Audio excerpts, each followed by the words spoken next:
gün sizə uşaqlar 4-cü sinifin 3-cü bölməsinin izahını verəcəm. Birinci burada 4 rəqəmli və çox rəqəmli ədədlərin bir rəqəmli ədədə vurulmasına aid bir nümunə göstərim. Məsəl üçün bizə bir belə vurma əməli verilib ki, 1239 vur 7. Gəlin bunu hesablayaq. 9 dəfə 7 63, 3-ü yazırıq. Baxın 63 deyil. Burada 3-ü yazırıq, 6-nı yadımızda saxlayırıq. 7 dəfə 3 21, 6 da yadımızda 27. 7-ni yazırıq. Baxın 27-nin 7-sini yazırıq. 2-ni yadımızda saxlayırıq. 7 dəfə 2 14, 2 də yadımızda 16. Yenə 6-nı yazırıq, 1-i yadımızda saxlayırıq. 7 dəfə 1 7, 1 də yadımızda 8. Yəni bunu əslində keçmişsiniz 3-cü sinifdə 3 rəqəmli ədədin bir rəqəmli ədədə vurulması, 2 rəqəmli ədədə vurulması, yəni onlarla eynidir, əslində sadədir. Sonra keçək çox rəqəmli və 4 rəqəmli ədədin bir rəqəmli ədədə bölünməsi. Gəlin baxaq. Məsəl üçün 1232 böl 4. Gəlin birinci buna baxaq. Burada çubuqlu bölməni həll edirik. Birinci baxsaq ki, 1-i 4-ə bölmək olmur. Ona görə 12-ni bölürük 4-ə. 12-nin içərisinə 4 3 dəfə. 3 dəfə 4-ümüz 12, çıxırıq 0. Sonra 3-ü düşürük. 3-ün içərisində 4 olmadığına görə biz bura 0 atırıq. Baxın, düşəndən sonra gördük ki, bölə bilmirik, 0 atdıq. Sonra digər ədəd düşürük. 32. 32-də də 4 olacaq 8 dəfə. 8 dəfə 4 32. 32-dən də 32-ni çıxsaq olacaq 0. İndi də çox rəqəmli bir ədədə baxaq. 27837 böl 9. Yenə burada görsək 2-ni bölmək olmur. Ona görə 27-ni 9-a bölürük. Olacaq 3. 3 dəfə 9 27. Çıxsaq 0. Sonra 8-i düşsək, yenə 8-i 9-a bölə bilmədiyimizə görə bura bir dənə 0 atırıq. 3-ü düşürük. 83-də 9. 9 dəfə 9 dəfə 9 81. Çıxsaq 2 qalacaq. Sonra yenə 7-ni düşürük. 27-də də 9 3 dəfə. 3 dəfə 9-umuz da 27 və çıxıb yazırıq 0. Daha sonra uşaqlar sizlə keçəcəyik bölən və bölünən anlayışı. Məsələn, bizə bir bölmə əməli verilib. 27 bölü 3 bərabərdir 9. Burada bizim 27 bölünən 3-ümüz bölən 9 isə adlanır qismət. Bölünən, bölən və qismət adlanır. Burada məsələn bizə bir ədəd verilir. Bizə deyilir ki, bunun bölənlərini tapın. Məsələn, verilib 32 ədədi. Bizə deyilir ki, bu 32 ədədinin bölənlərini tapın. Gəlin baxaq görək bunun bölənlərini necə taparıq. Birinci baxsaq 32-ni bütün ədədlər 1-ə və özünə bölünür. 32-ni 1-ə bölsək olacaq 32. Sonra gəlin yavaş-yavaş artıq. 2-yə bölsək olacaq 16. 3-ə bölmək olmur. 4-ə bölsək olacaq 8. 5-ə bölmək olmur. 6-ya bölmək olmur. 7-yə bölmək olmur. Artıq 8-ə bölmək olur və buradan 8-dən yuxarını zaten yazmışıq. Yəni bu formada biz ədədlərimizin bölənlərini tapırıq. Başqa bir ədəd deyək, məsəl üçün 16. 16-nı 1-ə bölsək olacaq 16. 2-yə bölsək 8. 3-ə bölmək olmur. 4-ə bölsək olacaq 4. Ona görə 4-ü də bir dəfə yazırıq. 5-ə bölmək olmur. 6-ya bölmək olmur. 7-yə bölmək olmur. Başlayırıq 8-ə bölmək olur. Yəni bu formada yazıb daha sadə yolla bizim verilən ədədlərimizin bölənlərini yaza bilərik. Qaldı ki, bölünənlərini tapmaq. Bölünənlərini isə necə tapırıq? Məsələn, bizə bir ədəd verilib, kiçik bir ədəd verilib. Məsəl üçün 7 ədədi. Deyir ki, bu ədədin bölünənlərini tapın. Bölünənlərin biri olacaq 7. Çünki 7-ni 7-yə bölmək olmur. O biri olacaq 14. Yəni 7-ni 2-yə vururuq. Sonra 3-ə vururuq 21. Sonra 4-ə vururuq 28 və s. Bunların hamısı olacaq 7-nin bölünənləri. Baxın, yazmışıq ha, bölünənləri. Bölənləri yox. Bunlar olacaq 7-nin bölünənləri. Bu formada da biz ədədimizin bölünənlərini tapa bilərik. Ondan sonra var idi uşaqlar vurmanın ümumiyyətlə əməllərin digər üsullarla həlli var idi. Gəlin baxaq. Məsəl üçün bizə bir belə vurma əməli verilib. 208 vur 5 bərabərdir. Deyir ki, bunu hesablayın. Biz bunu 2 yolla həll edə bilərik. Bir var ki, vuruqlardan birini toplama əməli vasitəsilə parçalayıb yaza bilərik. Məsələn, yaza bilərik. 208-i biz necə yaza bilərik? Əslində birinci bunu deyim. Bu vurma əməlinin paylama xassəsidir ki, məsəl üçün bizə belə verilib ki, A vur B üstə gəl C bərabərdir. Biz burada bunu atsaq necə olacaq? A vur B üstə gəl, yəni mötərizənin kənarındakı mötərizənin içərisindəkilərə vururuq.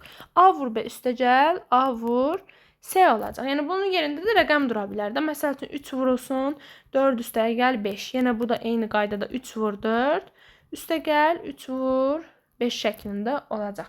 Yəni burada da 208-i necə yaza bilərik? 200 üstə gəl 8 formasına yaza bilərik. Vur 5. Bu daha əlverişli üsulla həllidir ki, əvvəlcə 200-ü vururuq 5-ə, üstə gəlirik, 8-i vururuq 5-ə. Yəni bu formada daha rahat hesablaya bilərik.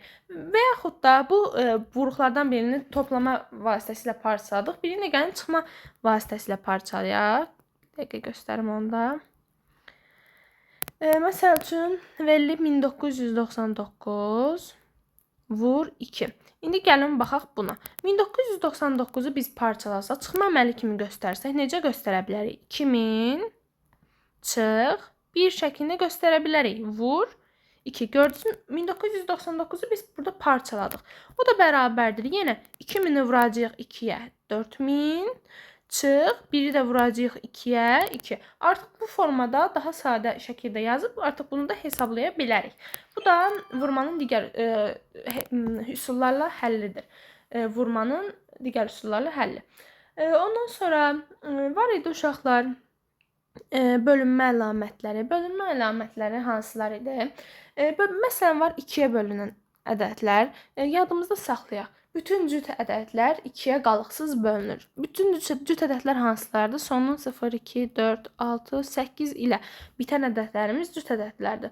Və bu bütün cüt ədədlər 2-yə qalıqsız bölünür. Məsələn, gördünüz 2798 ədədi sonu 8 ilə bitdiyinə görə deməli cüt ədəddir. Və bu ədədimiz 2-yə qalıqsız bölünür. Məsələn,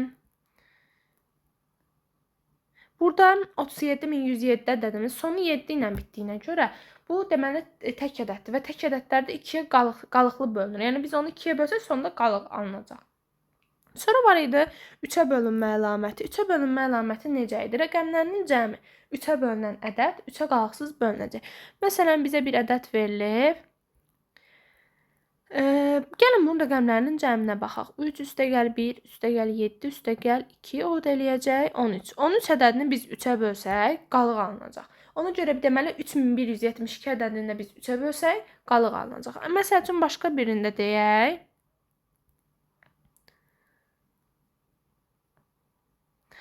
Aha, deyək ki 2790. Burada da gəlin rəqəmlərin cəmini tapaq. 2 üstə gəl 7 üstə gəl 9. O da bizə verəcək 18. Deməli biz 18 ədədini 3-ə bölsək 6 alınacaq. Yəni qalıq alınmayacaq. Deməli bu 2790 ədədi də 3-ə qalıqsız bölünəcək. Və ya uşaqlar 9-a bölünmə əlaməti də eyni belədir. Rəqəmlərin cəmi 9-a qalıqsız bölünən ədəd 9-a qalıqsız bölünəcək. Yəni burada 18-i biz 9-a bölsək neçə olar? 2 olar. Düzdürmü? Deməli 2790 ədədi həm də 9-a qalıqsız bölünəcək. Yəni 3 və 9-da belədir ki, rəqəmlərin cəmi 3-ə bölünən ədəd 3-ə qalıqsız bölünür. Rəqəmlərin cəmi 9-a qalıqsız bölünən ədəd 9-a qalıqsız bölünür. Sonra vardı 4-ə bölünmə əlaməti. 4-ə bölünmə əlaməti necə idi ki, çox rəqəmli ədəddə son 2 rəqəmi 4-ə qalıqsız bölünürsə, bu ədəd 4-ə qalıqsız bölünəcək. 3712 ədədi yenə 4-ə, burada son 2 rəqəm nədir? 12, düzdürmü? Yəni bu 12 4-ə qalıqsız bölündüyünə görə deməli bu ədədimiz də 4-ə qalıqsız bölünəcək. Və yaxud da belə də olsaydı 3700. Yenə də bu ədəd 4-ə qalıqsız bölünəcəkdir. Son 2 rəqəmi 12 4-ə bölünən ədəd 4-ə qalıqsız bölünəcək və son 2 rəqəmi 0 olan ədəddə yenə 4-ə qalıqsız bölünəcək. 8-ə bölünmə əlamətində isə son 3 rəqəmi əgər 8-ə qalıqsız bölünürsə, deməli bu ədəd 8-ə qalıqsız bölünəcək. Və son 3 rəqəmi 0-dırsa, deməli bu ədədimiz 8-ə qalıqsız bölünəcək. Sonra 5-ə bölünmə əlaməti sonu 0 və 5 ilə bitən bütün ədədlər 5-ə qalıqsız bölünür. Məsələn, 2705. Gördünüz bu ədəd 5-ə qalıqsız bölünəcək. Çünki sonu 5 ilə bitir. 10-a bölünmə əlaməti sonu 0 ilə bitən bütün ədədlər 10-a qalıqsız bölünəcək. Sonra 6-ya bölünmə əlaməti belə idi ki, həm 2-yə, həm də 3-ə qalıqsız bölünən bütün ədədlər 6-ya qalıqsız bölünəcək. Bir ədəd ki, həm 2-yə bölünür, həm də 3-ə bölünürsə, deməli bu ədəd 6-ya da qalıqsız bölünür. Sonra elə bunlar idi.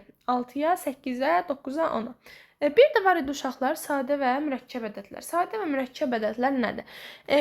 Yadımızda saxlayaq. Yalnız 1-ə və özünə bölünən bütün ədədlər sadə ədədlərdir. Məsəl üçün 13. 13 ədədini biz yalnız 1-ə bölə bilərik və yalnız 13-ə bölə bilərik. Başqa biz 13-ü heç nəyə bölə bilmərik. Deməli bu 13 ədədi sadə ədəddir. Məsəl üçün desəydik ki 12, 12-ni biz nəyə bölə bilərik? 1-ə bölə bilərik, 12-yə bölə bilərik, sonra 4-ə bölə bilərik, 3-ə, 6-ya bölə bilərik, düzdürmü? Yəni ona görə 12 ədəd olacaq mürəkkəb ədəd. Yenə təkrarlayıram, yalnız 1-ə və özünə bölünən bütün ədədlər sadə ədədlərdir. Və 2-dən çox böləni olan ədədlər isə mürəkkəb ədədlərdir. Yadımızda saxlayaq. 1 nə sadə ədəd deyil, nə də mürəkkəb ədəd deyil. 1 nə sadə ədəd deyil, nə də mürəkkəb ədəd deyil. Heç biri deyil. 2 isə sadə ədəddir. 2 sadə ədəddir. Bir də bunu da yadımızda saxlayaq ki, bütün cüt ədədlər mürəkkəb ədəddir. Bir də uşaqlar, burada bölünəni iki ədədin fərqli şəklində göstərərək də biz burada qisməti tapa bilərik. Bunun üçün nə edirik? Yenə vurmadakı kimi 5992 ədədini gəlin göstərək 6000. 6000 şəklində göstərərik və burada iki ədədin fərqi dediyinə görə 6000 çıx 8 bizə nə verəcək? 5992-ni. Yenə də bunu bölərik 4-ə. O da bərabərdir. Yenə vurmadakı kimi eynisi 6000 böl 4 çıx 8 böl 4. Burada da yenə birinci bölmə əməlləri hesablayırıq. Sonra isə tapdığımız ədədləri fərqini tapırıq. Yəni burada da vurmadakı kimi, yəni eyni olacaq.